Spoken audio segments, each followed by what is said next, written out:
How's it going, everyone? Back today with yet another video, and yet another video where I haven't sworn. Day 3, let's go. Today, thought I would just come back with a kind of list sort of video, although I won't be doing any of this kind of in any particular order. I just wanted to come along and show some of my favourite heavy metal albums of all time. I have picked 10 here, but as I say, I'm not going to kind of give my favourite or anything. There are a few favourites in here, but there are quite a few different styles as well that I guess you could throw into a couple of different subgenres if you felt the need. But yeah, heavy metal was something that I kind of not quite skipped, but I very much blazed through on my musical journey, mainly because I'd kind of discovered more extreme stuff, and that's the stuff that really gripped me. So I kind of had to go back and forward on a lot of this stuff to kind of find it. But a couple of these I did find very early on as well, as I was just getting into metal in general. So yeah, there's probably going to be a bunch of stuff that you think is missing here, like how have I missed any of that? I can probably swear at this point. I had to stop myself there. I'm being good. Yeah, there's probably a lot of stuff that you would perhaps have on your list that I won't have here. There's a lot of speed metal stuff that I won't be including here, even though it could very much be lumped in. There are bits of speed metal thrown in here as well. I've just kind of picked what I've got and what's kind of just come to mind off the top of the dome. Finally, before I quit my rambling and just get on with it, this is a different camera and phone and everything, so the sound quality will not be nearly as good, but hopefully you can hear what the fuck I'm saying anyway. Does not really matter. Background tunes, I do have football not too long after this, so I'm going to have to blaze through this. Most of this shit you will know anyway. These are the Autopsy demos, Critical Madness. You know what's going on with Autopsy. It's nasty. It's even rawer than the kind of studio stuff. It's brilliant. Go and check it out. And let's just get on with this thing. So first up, I've picked a CD here. And one, for some reason, I don't own on vinyl. It's one of those albums where I'm like, it's always going to be available, so I can pick it up whenever the fuck I want. Silly mindset, because then I never pick it up. But this is Dio's Holy Diver from 1983. This was the debut album, I believe. And yeah, this is an absolute classic from front to back. Obviously the iconic title track. We've got Rainbow in the Dark, Gypsy, Don't Talk to Strangers. It's got so many great tunes on it. It immediately hooked me with the kind of title track, and the whole thing is just a blast. Dio's one, I've never really gone super deep into his discography by any means, but this one always stuck with me from when I was a kid. It had to be on here. Again, need to pick up the vinyl version, because, I mean, CDs are nice and all, but I like the aesthetic and everything, and just the process of playing vinyl, and that artwork would look absolutely sick on vinyl. Unfortunately, the CD has the world's biggest hype sticker on it, apparently. So yeah, fantastic album. Go and check that out if you somehow haven't. Even I've heard that one, so go and give that a spin. Second up, I've picked this one. This is British Steel by the mighty Judas Priest, who have just brought out a new album this year. They seem completely immortal. This was their 6th full-length album, I want to say, from 1980. And I've picked this one because, I mean, although it's probably their most kind of commercially successful, I would imagine, or at least for their first few albums it will have been, mainly because of a lot of the bangers such as Living After Midnight. We've got Breaking the Law on this thing somewhere. We've also got United. Yeah, we've got like 3 massive tracks there that are absolutely radio tracks. They're radio friendly. Your mum would enjoy them, kind of thing. But yeah, this is brilliant. It's catchy. There's a reason it's so beloved. And I really fucking love this thing, man. I do own quite a few of Judas Priest's albums, Stained Class being one of them that's absolutely fantastic as well. But British Steel's one that I come back to the most, and I would probably want to put it on my list somewhere if I was to do a favourites. Couldn't be a heavy metal list without Judas Priest though, and I've gone with British Steel. Next up, again, this could fall into several different categories. Some people might call it hard rock, some people might call it heavy metal, some people might call it proto-doom metal. The list goes on, but this is Black Sabbath's debut self-titled Black Sabbath, of course. This came out in 1970 originally, arguably the first taste of heavy metal or metal in general that we ever got. Yeah, you can see why it's called proto-doom. It's got that kind of low-tuned, sort of sluggish, stonerish sort of guitar tone. Tony Iommi, of course, on guitars. This thing is iconic. It's absolutely brilliant. Some of my favourite Black Sabbath tracks appear on this thing. Ozzy's vocals are iconic.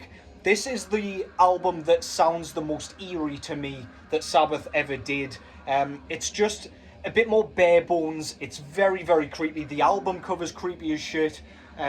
It's just iconic in itself. Yeah, absolutely spectacular. Love this thing. I've got this a couple of times. I probably should get rid of one of the copies. But yeah, this is absolutely spectacular. The band at the peak of their powers, as much as I enjoy lots of their albums, regardless of whether or not Ozzy is on them. But yeah, Black Sabbath, I don't need to talk at all about that thing. Absolutely spectacular. Love the title track on that one. Next up, I've got an album by a band that I showed in my last video. Could have picked Fatal Portrait for this one, the debut, but I've gone with this. This is King Diamond's Abigail from 1987. This is, again, this was the first King Diamond album I heard, and it just hooked me immediately. The riffs are sensational. King Diamond's falsettos are arguably at their highest and most sort of piercing and grating on this one. Even the title track, Abigail, it's just so high. It's like, it almost makes your balls explode. It's just so like, I don't know, it's harsh on the ears, but it's absolutely splendid.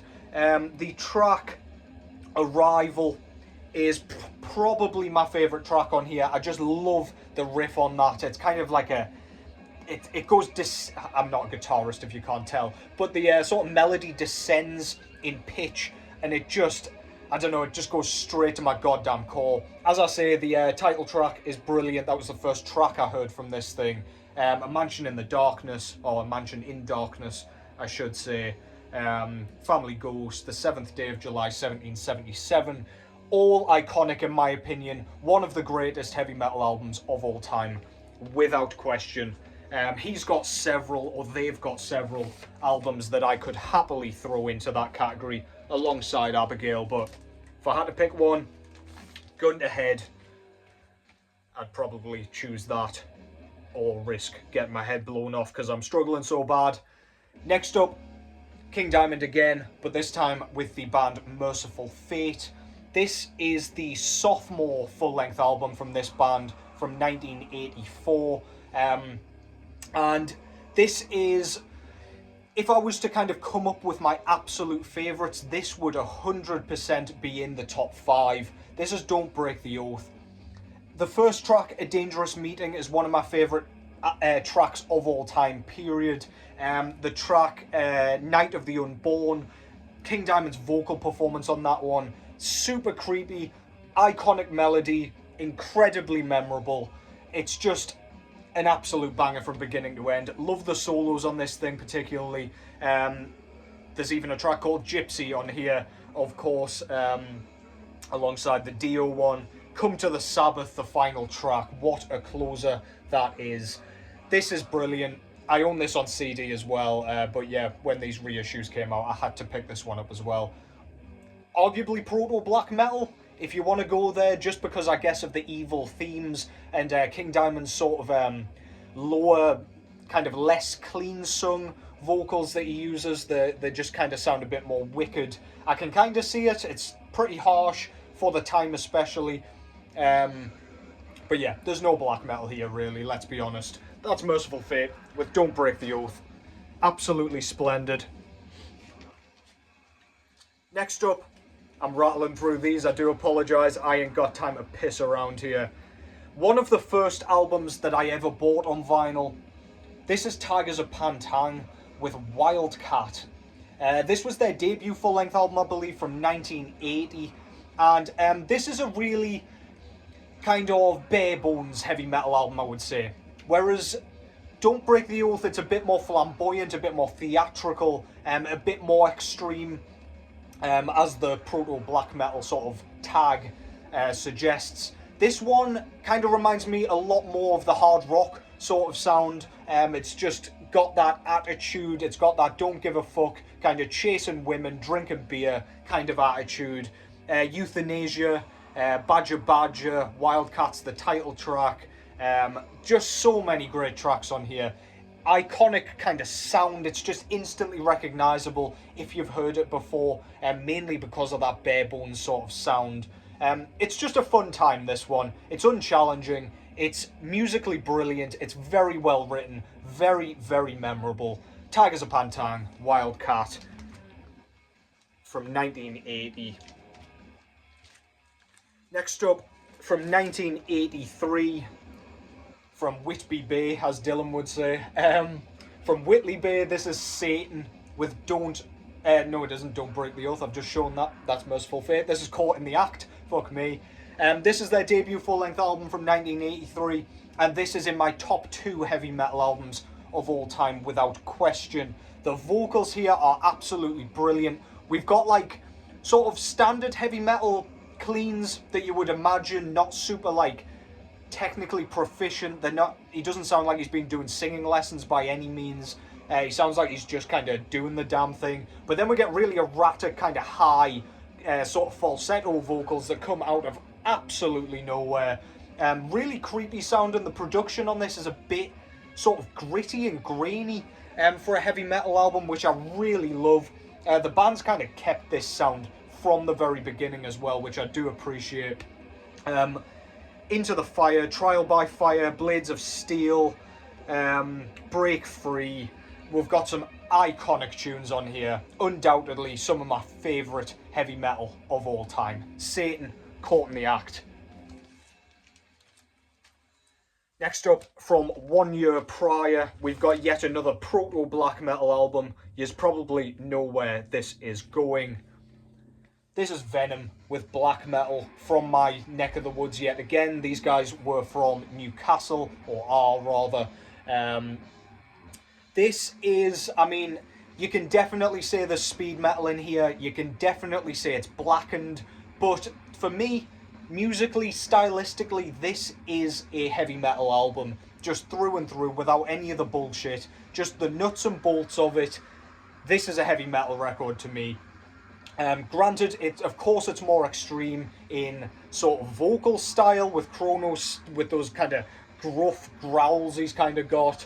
The production's grainy as hell. The themes, obviously, they've gone with the whole Satan kind of blasphemy thing. But this is an iconic heavy metal album. Black Metal, the title track here, absolutely fantastic. To Hell and Back, Raise the Dead, Countess Bathory, Don't Burn the Witch. So many fantastic songs on here. Absolutely love it. And then we've got the kind of At War with Satan outro as well, leading into the next album. Absolutely splendid stuff. I love this album. This is one of my favourite albums of all time, period. I just fucking love it, man. It's iconic. The cover is iconic. And whether you want to call it speed metal, proto-black, whatever, that cannot be denied. Next up, again, couldn't have a heavy metal sort of list without this band. This is Iron Maiden, of course, with their debut full-length album, Iron Maiden. This will end up in the thumbnail, I'm sure, because if there's a band that epitomises heavy metal, at least from when this came out onwards, it is Iron Maiden. It's the first band you think of. Super prolific band in terms of output. Kind kind of a polarizing band because certain people love certain albums, especially me with this one. This has Paul Diano on vocals, as does Killers afterwards, which is a close second for me. I don't love Bruce Dickinson's vocals, so the first two Iron Maiden albums are all I really need. I do like bits of the Bruce Dickinson sort of catalogue, or Iron Maiden catalogue with him, but yeah, for me, this epitomises heavy metal. Paul Diano's got that classic heavy metal sounding voice. The songs are just as good, like just as well written as on later albums, if not better. I do think the first two albums would be a bit more celebrated if Bruce Dickinson sang on them. I might be talking completely on my arse there, but people seem to worship that dude, and fair dues, he's got like a very, very recognisable voice. He's iconic. Obviously, that's kind of word of the day here. But yeah, anyway, for me, absolutely brilliant. Prowler, Phantom of the Opera, Charlotte the Harlot, the title track and self-titled track, Iron Maiden. This is just an astoundingly good album, as is Killers, as is Number of the Beast, as are several of their albums. But gun to head again, let's go into the self-titled for me. And finally, I've gone with this one from 1980 yet again. This would be in my top 2 of all time as well, so along with Satan. This is Angel Witch with Angel Witch. This was one of the earliest heavy metal records I heard, yet again, kind of heavy metal through and through, I should say. And again, after hearing all of the extreme metal that I had by that point, this really captured me with its sort of infernal sound. It sounds evil. It sounds kind of eerie and creepy. Again, it's partially the production, it's partially the songwriting. The vocal performance here is absolutely phenomenal. Angel Witch, the title track is brilliant. Gorgon, Sweet Danger, Angel of Death. So many bangers on here. Ballads are not my thing, but even the more ballady tracks on here are fantastic. They're just so well written, and they kind of maintain the kind of wicked feeling that this whole album has, regardless of kind of how it's written and how it's performed. Yeah, brilliant solos. I love some of the live stuff that came with the CD version of this. They did like a BBC Sessions thing, and yeah, some of the tracks on there, I think it was Angel of Death that they did, which it really stood out to me. I just love the riff on that thing. It's got kind of a crunchy sort of guitar tone to it. This is just brilliant, man. Absolutely spectacular. Angel Witch with Angel Witch. And there's some of my favourite heavy metal albums. I've absolutely rattled through those, but to be fair, y'all should know most of those anyway, so I don't really need to explain nor describe most of it. Do let me know what your favourite heavy metal albums would be, because, I mean, I'm aware I've missed Motorhead from here. I wasn't really sure whether or not to include them here, with them being kind of, there's speed metal, there's hard rock, there's bluesy stuff. I just kind of, I didn't feel confident enough to put it in here, but I do own several and love several of their albums. But yeah, I would love to know what the kind of consensus greatest heavy metal albums of all time would be for you guys, so please do let me know.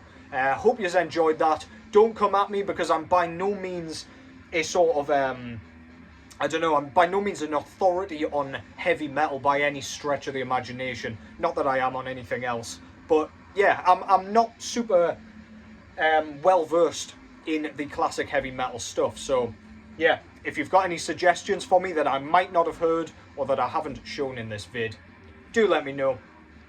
But as always, take care. Thank you very much for watching, and I will catch you in the next one.